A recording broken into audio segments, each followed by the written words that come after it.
Hi, my name's Louisa Ellis and I'm a private chef based in Nottingham.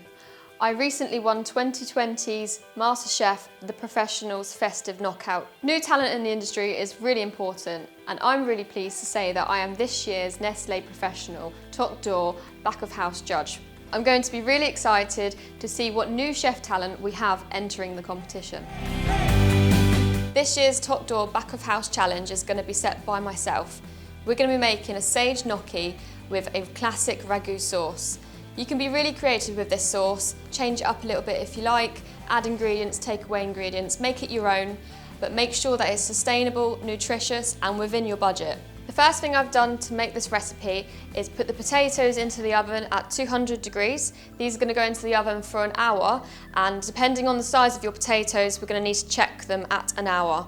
Obviously, if the potato is bigger, it's going to take longer in the oven. You're looking for a soft centre, and that's how you know they're ready. For this gnocchi recipe, you will need to use floury potatoes. There are all sorts of floury potatoes out there on the market, but the best ones to use are russet potatoes or Albert Bartlett potatoes. Some shops brand these as red potatoes, so keep your eyes out for those too. So whilst the potatoes are in the oven, we're going to do all the preparation for the Ragu sauce.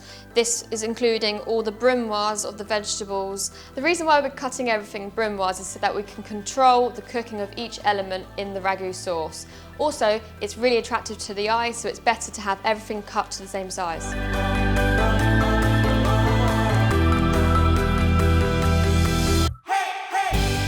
So there's 3 different types of tomatoes in this dish. You've got tinned, fresh tomato and passata. Now the reason why we're using 3 different types is because each type brings its own unique quality to the dish.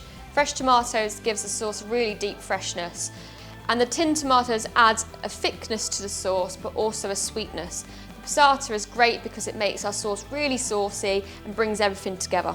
This dish is classically an Italian dish and it's very, very good for using up leftovers. So originally, if you'd have loads of leftovers in the fridge, lots of onions, garlic, carrots, it's very, very good for making a ragu. That's why it's really traditional and such a good, sustainable dish.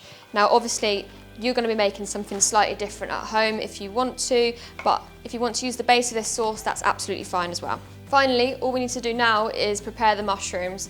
I'm going to simply chop the mushrooms for my ragu, but I'm also going to leave a couple aside to decorate my gnocchi at the end.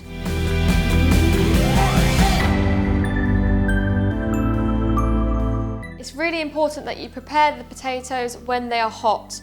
If not, you'll get a really sticky and very bitty dough. You don't want that, so we're going to keep them hot and we're going to cut them in half, scoop the insides out, and we're going to press them through a drum sieve with a pastry cutter. If you don't have a drum sieve, you can use a normal sieve. It's just to make sure that the potato is really fine, and that way we have a really airy, light gnocchi. We need to weigh our cooked potato, so it's going to be 600 grams that you need. Don't worry if you have any extra leftover potato, just use it in your dinner later on in the day. To the sifted potato, I added the parmesan, the salt, the sage, the eggs and the flour. And now all I'm going to do is bring it together really gently into a dough. Okay, so I'm not overworking this dough because it will go really sticky. So really gently fold it together. Once it's all come together, you don't want to overwork it anymore.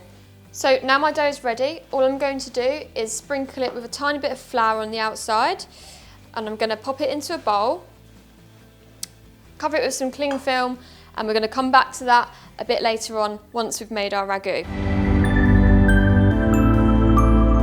First of all, you need to take the onions and a pinch of salt and a bit of olive oil and sweat the onions down until they're soft. Then add the celery, the carrots and the garlic and sweat for 4 minutes until al dente. Next, add the oregano and then turn your hob up to the highest heat setting.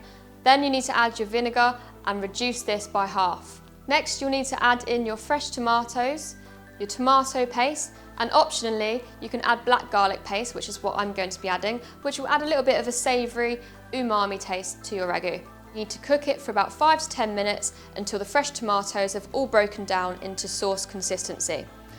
Whilst this is simmering on the side, take a frying pan, and caramelise your mushrooms. Put them into the saucepan with the fresh tomatoes, adding the passata and the chopped tomatoes. Continue to cook for about 15 to 20 minutes until the whole sauce is combined together and is sauce consistency, rich and flavoursome. The key to a good sauce is to reduce it to intensify the flavour. Once the ragu sauce is reduced, we're going to add in our fresh chopped basil. Now, the way that we're going to do it is we're going to roll the dough out onto a floured surface into a sausage. So I'm just rolling it to about a width of a pound coin. I want all of my gnocchi the same size, so I'm going to cut it to about 1 inch wide. There's lots of different shapes that you can do with gnocchi. I'm going to show you 3 different types. First one is a very simple pillow-shaped gnocchi. So what you do is take your fingers and you push your gnocchi together, just like that. The next way that you can do it is take the back of a fork and roll the gnocchi, pressing down slightly, creating a slight imprint on the gnocchi. The final way to make it is with a gnocchi paddle, and again simply take the paddle, push the gnocchi down the paddle to create a cylinder. One of the reasons why we put an indent into the gnocchi is so that it attaches to the sauce much better. So classically this is what they would do in Italy. To cook the gnocchi, we need to bring a pan of water to the boil. We then need to put our gnocchi onto a spoon or a spider and lower it into the pan. It takes about 1 to 2 minutes to cook the gnocchi, but you will know that it's definitely ready when it floats to the top of the pan.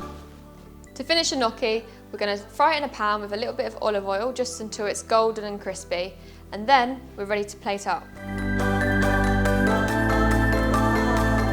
As part of the challenge, you're going to be making your dishes available through the Olio app. Now, because of this, we're going to have to cool down the food safely before giving it to the customer, who are then going to go away and reheat using your instructions. So to cool down the food safely, what you'll need to do is you'll need to place the gnocchi on a flat tray when it's cooked, leave it 15 minutes and then pop it into the fridge. Same thing with the ragu, pop it onto a flat tray, let it cool down just to room temperature, 15 to 20 minutes into the fridge. And in the fridge it needs to be between 0 and 5 degrees Celsius. You need to make sure that everything is cooled down within 90 minutes of cooking the recipe.